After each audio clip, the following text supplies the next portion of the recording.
Good morning, everybody. I am Amir Khan, Faculty of Science from Mahatma Gandhi Shikshan Sansthan, Darbhanga. Today, I will teach motion. Actually, motion is a very important chapter in physics. Actually, this chapter is introduced in class 9th, class 11th and class 7th also. बहुत ही important chapter है और ये day to life से भी जुड़ा हुआ है, क्योंकि मोशन हर एक जगह एप्लीकेबल है। तो ये क्लास 9th, क्लास 11th और बेसिक लेवल हर जगह ये एप्लीकेबल है। तो आज हम लोग इस चैप्टर को शुरू कर रहे हैं मोशन। मोशन को हिंदी में हम लोग गति भी कहते हैं। गति, बिल्कुल सही सुना आपने, गति भी कहते हैं मोशन को। तो अब इस मोशन को डिफाइन कैसे करेंगे, तो आइए अब इसको हम लोग शुरू करते हैं और मोशन को डिफाइन करते हैं। So actually what is motion? तो in simple word we can say motion is change in position with respect to time. ये WRT का मतलब होता है विथ रिस्पेक्ट टू। W का मतलब विथ, R का मतलब रिस्पेक्ट, T का मतलब टाइम। WRT मतलब with respect to. So what is motion? Change in position with respect to time. मतलब टाइम के रिस्पेक्ट में, समय के रिस्पेक्ट में कोई भी ऑब्जेक्ट जो अपना पोजीशन को चेंज करता है उसी को हम लोग मोशन कहते हैं। एक छोटे से एग्जांपल से मैं आपको समझाता हूं। जैसे मान लीजिए कि कोई ऑब्जेक्ट A है यहां पर, तो कोई ऑब्जेक्ट A किसी P पॉइंट पर है, टाइम T बराबर 0 पर। टाइम T बराबर 0 कहने का मतलब है कि अभी कोई एग्जैक्ट टाइम का कोई वैल्यू नहीं है, या चलो कोई वैल्यू ही ले लेते हैं। तो जैसे मान के चलिए 8:15 AM, ठीक है, 8:15 AM मतलब सुबह 8:15 पर कोई ऑब्जेक्ट A है जो किसी P पॉइंट P पर है। क्लियर हो गया? अब ये ऑब्जेक्ट थोड़ी देर के बाद मूव करना शुरू किया और वो P से आ गया कहां पर? Q पर। तो अब यही वो A है, अब वो P से कहां पर आ गया? Q पर आ गया है। तो अभी भी A, लेकिन अब जो टाइम है वो टाइम अब चेंज हो गया। तो 8:15 पर ऑब्जेक्ट P पर था, लेकिन अब मान के चलिए 8:20 पर सुबह में ही, इट मीन्स AM, ये जो ऑब्जेक्ट वो पॉइंट Q पर आ गया। तो टाइम कितना लगा? 5 मिनट। तो ये जो ऑब्जेक्ट जो अपना पोजीशन को चेंज किया, पोजीशन चेंज करने का मतलब क्या? एक जगह से दूसरी जगह जाना। तो ये जो ऑब्जेक्ट A ने जो अपना पोजीशन चेंज किया टाइम के रिस्पेक्ट में, इसी को हम क्या कहते हैं? मोशन कहते हैं। देखिए अभी हम यहाँ पर खड़े हुए हैं, अब अपने हम पोजीशन को चेंज कर रहे हैं। किसके रिस्पेक्ट में? टाइम के रिस्पेक्ट में। इसी को कहते हैं motion. So change in position with respect to time is called motion. तो ये बात तो आपको समझ में आ गया। अब मोशन तो समझ में आ गया, लेकिन मोशन के पैरेलल एक टर्म है रेस्ट। अब ये रेस्ट क्या होता है, तो जरा इसके बारे में हम लोग जान लेते हैं कि रेस्ट हम किसको कहेंगे। तो चलिए हम यहाँ पे लिख रहे हैं रेस्ट। यहाँ के रेस्ट क्या है? तो अगर कोई ऑब्जेक्ट अपने पोजीशन को चेंज नहीं करता है टाइम के रिस्पेक्ट में, तो उसी को रेस्ट कहेंगे। लेकिन एक चीज हमेशा याद रखिएगा, ये मोशन और ये रेस्ट, ये सब एक रिलेटिव थिंग्स है। रिलेटिव क्वांटिटी किसको कहते हैं मैं समझाता हूं। जैसे मान के चलिए आप किसी ट्रेन में बैठे हुए हैं, 2 लोग। तो अगर आप किसी ट्रेन के सीट पे बैठे हुए हैं तो आप दोनों लोग तो रेस्ट में हैं, लेकिन बाहर ट्रेन के जो कोई आदमी खड़ा है और सपोज दैट ट्रेन एक हाई स्पीड में चल रही है, तो उसको लगेगा क्या कि आप मोशन में हैं। जबकि इसका जस्ट उल्टा समझिए, आप 2 आदमी ट्रेन में बैठे हुए हैं और कोई आदमी ट्रेन के बाहर किसी खेत में है और ट्रेन पटरी पे चल रही है काफी हाई स्पीड में। तो आप अपने फ्रेंड को क्या बोलोगे कि देखो देखो देखो, बाहर वो जो आदमी वो पीछे छूट गया। या ट्रेन में जो हम लोग बैठे हुए रहते हैं और ट्रेन जो आगे की तरफ जा रही होती है, तो हमको ऐसा लगता है क्या कि जो पेड़ है, जो इलेक्ट्रिक पोल्स है, वो सब मोशन में है। एक्चुअली जितनी भी वहां पर पेड़ होते हैं, इलेक्ट्रिक पोल होते हैं, वो तो रेस्ट में है। मोशन में तो मेरी ट्रेन है ना। तो कहने का मतलब ये रेस्ट और मोशन, ये दोनों एक रिलेटिव थिंग्स है, लेकिन फिर भी डिफाइन तो करना पड़ेगा। तो मोशन का मतलब हो गया change in position with respect to time, जबकि रेस्ट का मतलब हो गया कि पोजीशन का चेंज नहीं होना, एक ही जगह पे रहना। किसके रिस्पेक्ट में? टाइम के रिस्पेक्ट में। जैसे फॉर एग्जाम्पल कोई ऑब्जेक्ट A था, वो किसी P पॉइंट पे था, 8:15 AM मतलब सुबह में। 5 मिनट के बाद, इट मीन्स 8:20 सुबह में ही, जब हम फिर से यहाँ पर आए तो देखिए ये ऑब्जेक्ट इस P के P ही पॉइंट पर था। इसका मतलब 5 मिनट बीत गया, मैंने तो अपना पोजीशन चेंज किया, लेकिन ये A ने अपना पोजीशन चेंज नहीं किया टाइम के रिस्पेक्ट में, वो पी पॉइंट पे था तो पी ही पॉइंट पर रह गया, इसी को कहते हैं रेस्ट। जो कि रेस्ट और मोशन ये दोनों एक रिलेटिव थिंग्स है। चलिए तो अब हम लोग आगे की तरफ बढ़ते हैं और अब हम लोग जानेंगे स्केलर और वेक्टर क्वांटिटी के बारे में, इट मींस फिजिकल क्वांटिटी के बारे में। ओके स्टूडेंट, तो चलिए अब हम लोग पढ़ेंगे यहाँ पर फिजिकल क्वांटिटी के बारे में। तो देखिए जितनी भी मेजरेबल क्वांटिटीज है उसको हम लोग फिजिकल क्वांटिटी कहते हैं, जिसको हम लोग मेजर कर सकते हैं वो फिजिकल क्वांटिटी है। जैसे कि स्पीड हो गया, वेलोसिटी हो गया, टाइम हो गया, वर्क हो गया, जो भी चीज मेजर कर सकते हैं वो फिजिकल क्वांटिटी है। तो फिजिक्स में फिजिकल क्वांटिटी बहुत ही इंपॉर्टेंट होते हैं, क्योंकि फिजिकल क्वांटिटी मेजरेबल होते हैं। और दूसरी बात, फिजिकल क्वांटिटी का एक यूनिट होता है। जैसे फॉर एग्जांपल अगर मास है तो उसका यूनिट होगा किलोग्राम, अगर फॉर एग्जांपल वेट है तो उसका यूनिट हम लोग न्यूटन लिखते हैं, क्योंकि वेट एक वेक्टर क्वांटिटी है। डिस्टेंस है तो उसका जो यूनिट है वो हम मीटर में लिखते हैं, छोटा यूनिट है तो सेंटीमीटर, बहुत बड़ा डिस्टेंस है तो किलोमीटर।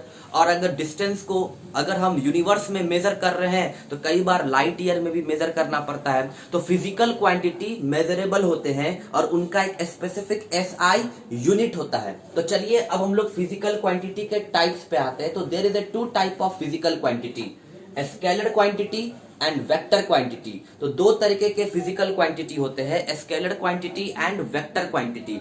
तो आज का टॉपिक मैं शुरू करूंगा स्केलर क्वांटिटी से। तो आइए अब हम लोग शुरू करते हैं स्केलर क्वांटिटी से। सो what is the scalar quantity?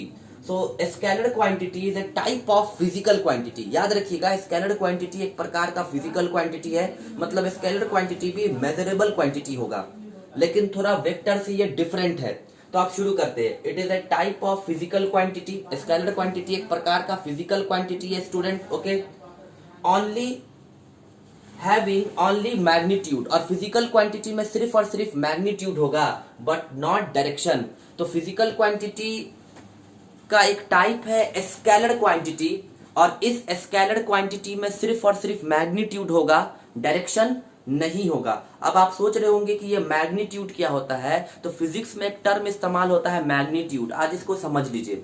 Magnitude का मतलब होता है न्यूमेरिकल डेटा। जैसे अगर हम आपसे पूछते हैं कि आपकी एज कितनी है, तो आप बोलते हो 14 ईयर।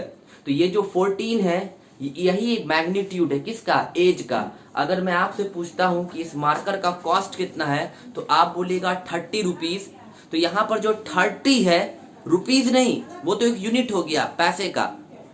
तो यहाँ पर जो 30 है यही मैग्नीट्यूड है। क्लियर हो गया?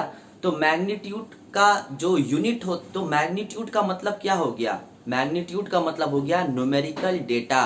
किसी भी चीज का जो न्यूमेरिकल डेटा होता है उसको मैग्नीट्यूड कहते हैं। तो स्केलर क्वांटिटी के पास सिर्फ और सिर्फ मैग्नीट्यूड होगा, डायरेक्शन नहीं होगा। ये बात क्लियर हो गया? अब स्केलर क्वांटिटी का कुछ एग्जांपल है, जैसे स्पीड हो गया, डिस्टेंस हो गया, वर्क हो गया, करंट हो गया। तो ये सब एग्जांपल है स्केलर क्वांटिटी का। एक चीज हमेशा याद रखिएगा, हायर क्लासेस में पढ़िएगा, जो स्केलर क्वांटिटी होता है वो triangle law of vector addition को ओबे नहीं करता है। एक्चुअली यहाँ पर कुछ चीज रिमार्केबल है। जैसे फॉर एग्जांपल करंट का अगर एग्जांपल लेते हैं, तो करंट एक स्केलर क्वांटिटी है, क्योंकि आप बोलिएगा इसके पास मैग्नीट्यूड तो है बट डायरेक्शन नहीं है। ऐसा कहना गलत होगा।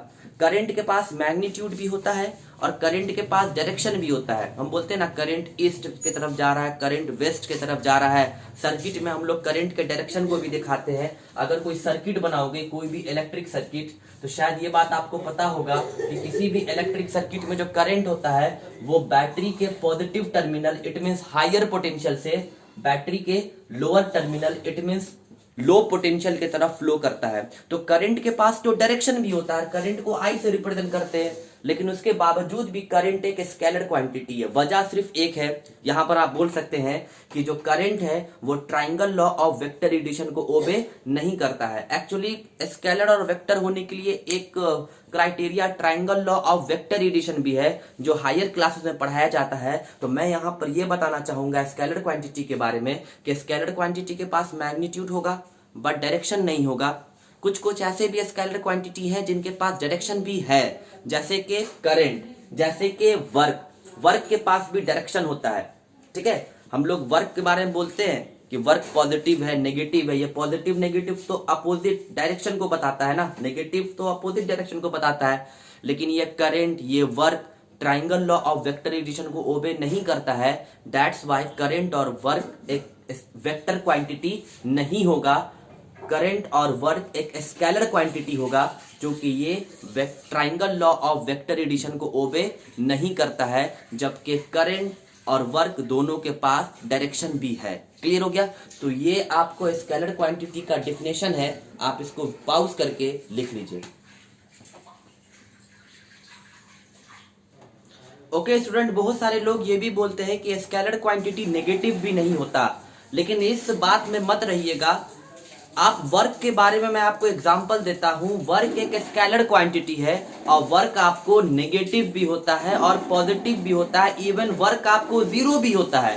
तो इस बात में मत रहिएगा कि स्केलर क्वांटिटी नेगेटिव, पॉजिटिव और जीरो नहीं होता है। एक्चुअली स्केलर क्वांटिटी आपको नेगेटिव भी होगा, पॉजिटिव भी होगा, जीरो भी होगा, लेकिन 9th के लेवल में जो मैक्सिमम बुक होता है उसमें ये बात लिखा हुआ होता है कि scalar quantity can't be negative. तो कभी एग्जामिनेशन में आए तो आपको कॉपी पे तो यही लिखना है कि स्केलर क्वांटिटी कभी नेगेटिव नहीं होगा, लेकिन एक चीज याद रखिएगा, कुछ ऐसे स्केलर क्वांटिटी हैं जो नेगेटिव भी होते हैं, इवन जीरो भी होते हैं, और वो कौन है? वो आपको वर्क है। तो चलिए अब हम लोग आगे की तरफ बढ़ते हैं और नेक्स्ट टॉपिक पर आते हैं। अब हम लोग पढ़ेंगे वेक्टर क्वांटिटी। क्लियर है? यहाँ पर वेक्टर क्वांटिटी में क्या है? वेक्टर क्वांटिटी स्केलर का अपोजिट होगा, आप ऐसा कह सकते हैं।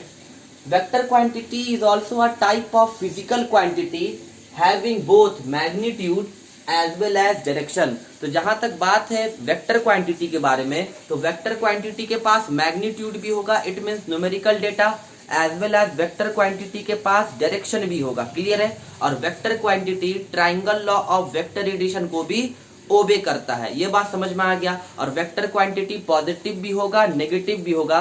एक्चुअली पॉजिटिव और नेगेटिव अपोजिट डायरेक्शन को बताता है और कुछ नहीं। जैसे अगर मान के चलिए कोई ऑब्जेक्ट की वेलोसिटी 5 मीटर पर सेकेंड है और किसी ऑब्जेक्ट की वेलोसिटी -5 मीटर पर सेकेंड है, तो इसका सीधा मतलब है कि ये दोनों अपोजिट डायरेक्शन में है।